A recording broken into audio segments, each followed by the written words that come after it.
ఇలాంటి పరిస్థితుల్లో రాబోయే రోజుల్లో అందరికీ కూడా నేను ఒకటి చెప్తా ఉన్నా, ఇంత మంచి చేసిన మనకే ప్రతిపక్షంలో కూర్చున్నాము అని అంటే ఇక ఏ మంచి చేయని మోసం చేసిన ఈ చంద్రబాబు నాయుడు పరిస్థితి ఎలా ఉంటుంది అని చెప్పి నేను వేరే చెప్పాల్సిన పర్ల.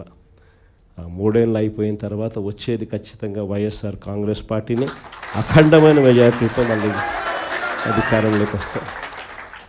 ఈసారి వచ్చిన తర్వాత మాత్రం ప్రతి కార్యకర్తకు కూడా మీ జగనన్న జగన్ 2లో తోడుగా ఉంటాడు అని మాత్రం ఖచ్చితంగా చెప్తా ఉన్నా.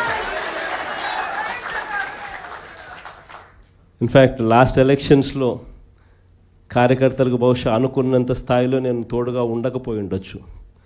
ఎందుకంటే నేను అధికారంలోకి వస్తానే కోవిడ్ వచ్చింది. అధికారంలోకి జూన్లో అధికారంలోకి ప్రమాణ స్వీకారం చేశాం, మార్చ్ కల్లా కోవిడ్ వచ్చేసింది. దాని తర్వాత 2 సంవత్సరాలు కోవిడ్లో ఇంకా వేరే దాని మీద ధ్యాసే పెట్టలేకపోయినాం. ప్రజల బాగోగుల మీదనే, ప్రజల ఆరోగ్యం మీదనే, ప్రజలకు సంబంధించిన విషయాల మీదనే పూర్తిగా ధ్యాస పెట్టాల్సిన పరిస్థితుల మధ్య పాలన సాగింది. కానీ ఈసారి మాత్రం ప్రతి కార్యకర్తకు భరోసా ఇస్తూ ఉన్నా. ఈరోజు నా కళ్ళతో నేను చూస్తూ ఉన్నా, కార్యకర్త అనేవాడు ఎంత ఇబ్బంది పడతా ఉన్నాడు అనేది నా కళ్ళతో నేను ఈరోజు చూస్తూ ఉన్నా.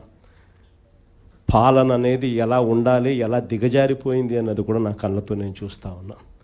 ఇవన్నీ నేను చూసిన నేపథ్యంలో నేను ప్రతి కార్యకర్తకు చెప్తా ఉన్నా, నెక్స్ట్ రెజీమ్లో మాత్రం జగనన్న మీకు తోడుగా అండగా ఖచ్చితంగా గట్టిగా నిలబడతాడని మాత్రం చెప్తా ఉన్నా. ఈరోజు ఇక్కడికి వచ్చి